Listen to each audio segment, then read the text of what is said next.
Hello and welcome, I'm the Major, and this is WoWs Weekly. I hope you're all having a good morning, good evening, a good afternoon, and a good night wherever you are in the world. WoWs Weekly is the weekly news video which covers the news of World of Warships Legends in the week past, present, and future. And this week, the headlines are Transformers, robots in disguise, I guess you could say. Ranked Season 30, although the details from the previous season didn't differ that much.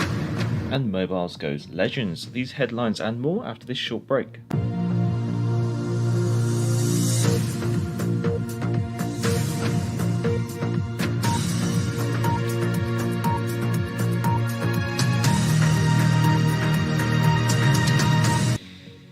So first of all, starting off with the Transformers. Now, the Transformers have returned in a third wave, but also the content from the first and second wave has also made a return to the game.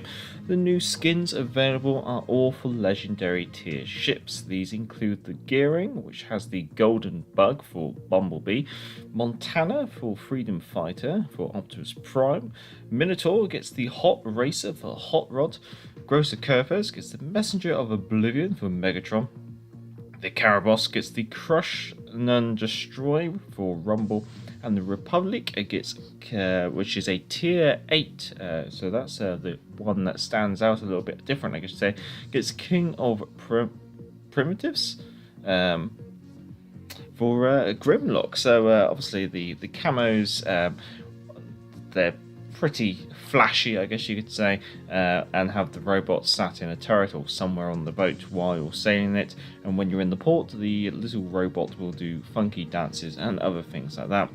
And as we said, the other Transformer waves are available. Now this all dropped on September the 1st and will be all available throughout the update until October the 3rd.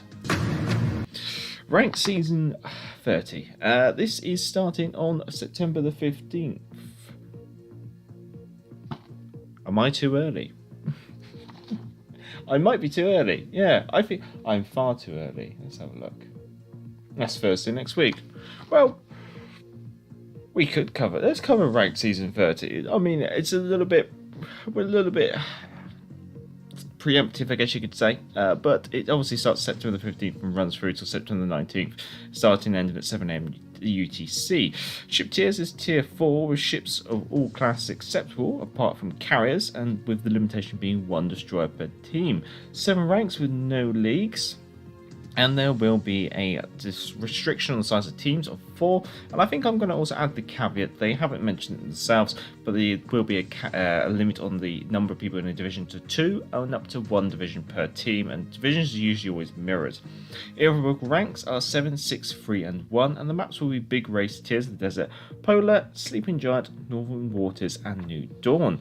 Now if you want more information on ranked, obviously there will be a link in the description to the associated blog post, but the prizes will be a 1-day premium and 10 rare Commander XP boosters for rank 6, 3 promotional orders and 10 rare ship XP boosters for rank 5, 5,000 globe XP and 10 rare ship boosters for rank 4, 3 promotional orders, 10 rare credit boosters and 200 steel for reaching rank 3. Obviously the 200 steel will come after the rank has been completed some time, I believe. And rank 2 will get you 2 days premium count and 10 rare credit boosters. Rank 1 will get you 300 more steel and 1 more commendation. Now, although it's over a week away, I've decided to include it, well, by accident, I guess you could say. But what can we take away from the last season of Ranked going into the next one? It's tier 4, so I think probably one of the strongest cruisers would probably be the Fur Attacker, because she has quite good armor. I think probably one of the strongest destroyers might be the T-22. The Shiriko could be interesting as well, I guess so. Battleships, although not my forte. It's not really any that I would go to, I guess you could say, apart from maybe the Julius Caesar.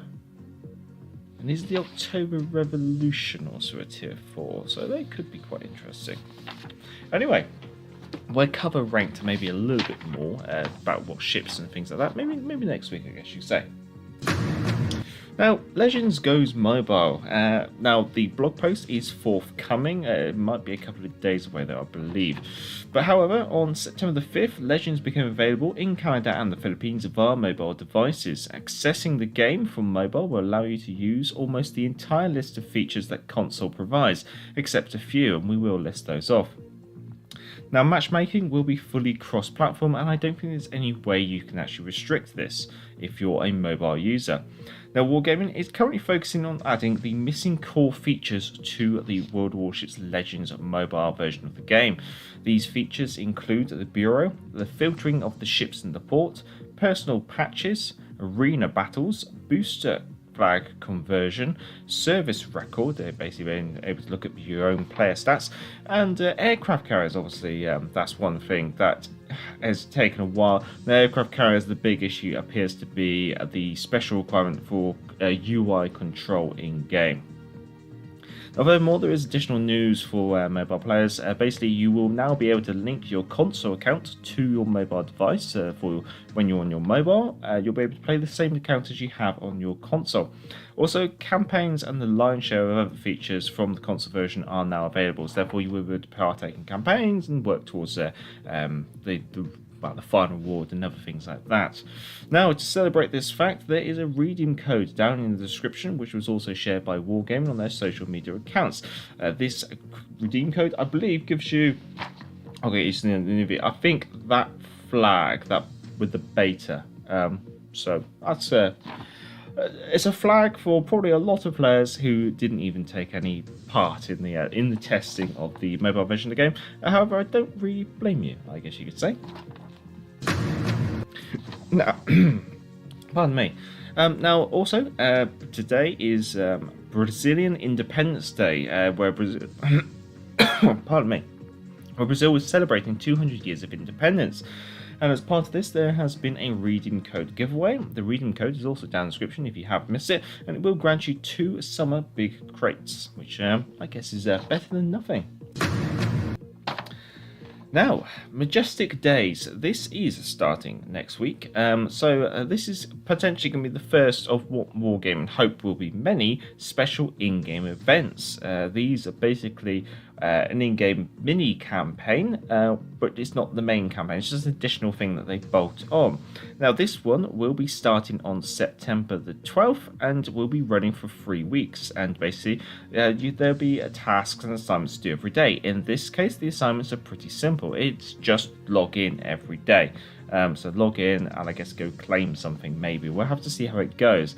Anyway, as you can kind of see, there are some number of rewards. So there's different rewards for obviously completing each week, and there's one final reward when you complete all 3 weeks. However, if you miss a step or aren't able to log in for a week and stuff, you can purchase the individual daily steps at 250 doubloons. Therefore, it is potential for you to not partake in this whole campaign, or maybe purchase the whole campaign at the start. We're not exactly sure, although the way it looks, maybe some things are locked by other parts, but I wouldn't be surprised if Wargaming would allow you to purchase the whole thing for doubloons from the start, but let's wait and see.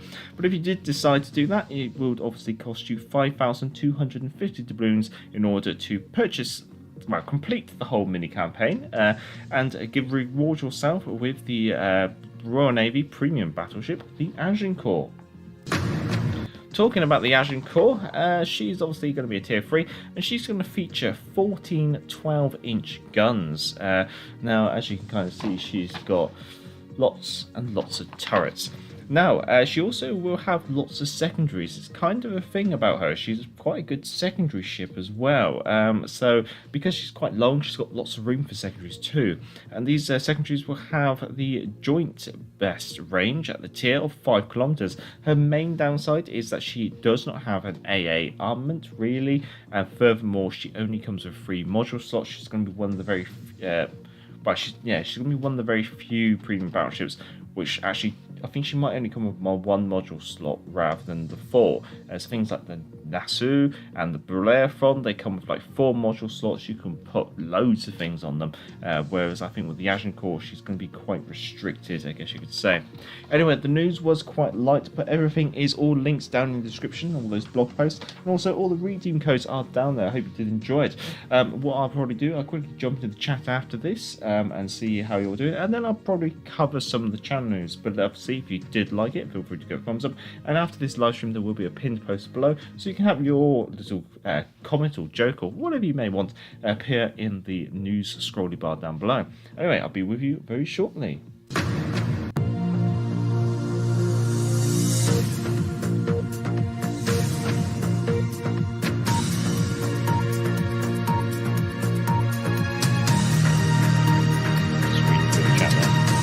So, hello Amalcriv, Jeff Dave, the name that was eternal, Randy Chang, the Elder King, good to see you, and Sean Whitling as well. Sean, you've got a lot of entries down below to this week, so you're very on it this Sunday pass.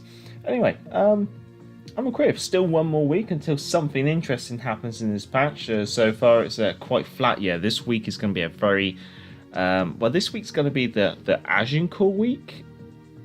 And then by this week is a flat week. Like if you continue the rest of this week, next week is Agincourt week, and then you've got the ranked, and then the week after we got the Plymouth, then the week after we got ranked again, and then by that point we're probably looking at maybe getting the patch notes and things like that. So I think things will definitely start to pick up a bit better along the way.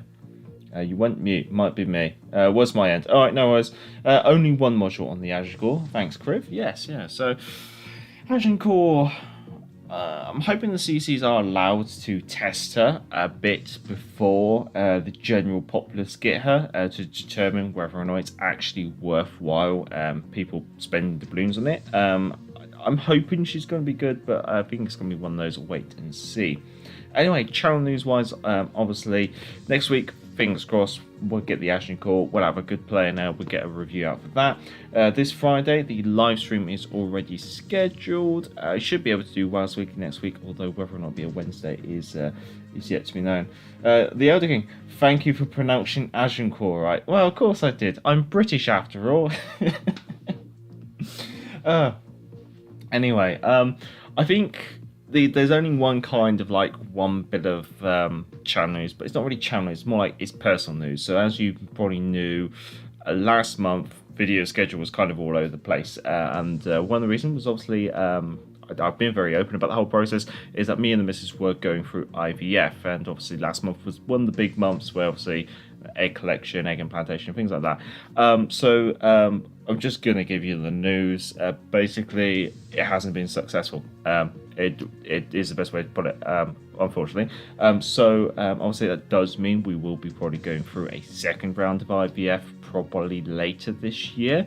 Now, with the channel, I'm hoping that the second round will impact the channel a lot less than it did the first time. I think the first time, the missus had a lot of nerves about the whole process and things like that, and obviously that meant that she took time off work to de-stress, and so that kind of meant that when I was home, she was always home, so I could end up spending time with her rather than, live streaming. And I'm going to be honest, ladies and gents, I'm going to prioritize the wife over you, okay? It's not you, it's me. Okay. But yeah, so but when we go for the second round, I think she's not going to be so nervous, I'm hoping, and I don't think she's going to worry too much about taking time off work. Or if she does, she's probably just going to reduce her hours a little bit. So I'm hoping, we'll see though, when we go for the second round, that it shouldn't impact the channel too much. But yeah, that's kind of like the side off news. It's not about the channel, but it could kind of impact the channel, and I've been entirely open about the entire process. So for those of you who do kind of keep to follow the channel quite closely, you kind of do know a little bit about what goes in the background. I'm curious, did anyone see the auction tier 3 BB and tier 7 Albing since finished? I think I've seen someone post some results for an Albing game in like a not really a community chat, but it's kind of a community chat which I'm part of over on on the PlayStation Network. There's like 60 players in it, and I just kind of like flick through it every now and then. But yeah, so I've not seen an albing in the game, but I've seen someone post results for an albing. So that they are there. Regarding the tier 3 battleship, no, I haven't even seen any of the Conic Alberts. But then again, I don't really play tier 3. But yeah. Many thanks, Griff. Yeah, all the best. Keep your fingers crossed for having mini majors. God. Don't tell the wife we call them that though. I don't. But yeah, that's everything in regards to channel news and on the side stuff. I haven't really got any speculations because not really much to speculate, I guess you could say. I think I'm probably not the only fingers crossed for British Tier 8's next patch, but we won't know until the last week of this patch. Sean Burger, I'm sorry, it didn't work for you both. Don't give up. It worked for us finally. The final attempt when we went through IVF. Yeah, fingers crossed. That's all we got. Then was I've got Albin. There you go. There's someone who's got Albin. Anyway, I'm going to wrap it all up there, and I'm going to go cook a curry. So I hope you all stay safe, stay well, or have a good morning, a good evening, a good afternoon, and a good night wherever you are in the world. I know it's been a very short WoWs Wiki, but it's been a very quiet week, and let's hope maybe next week might be a bit more interesting. We'll have to see. Anyway, stay safe, stay well, and until next time, I'm Gav Measure, and back to the ball.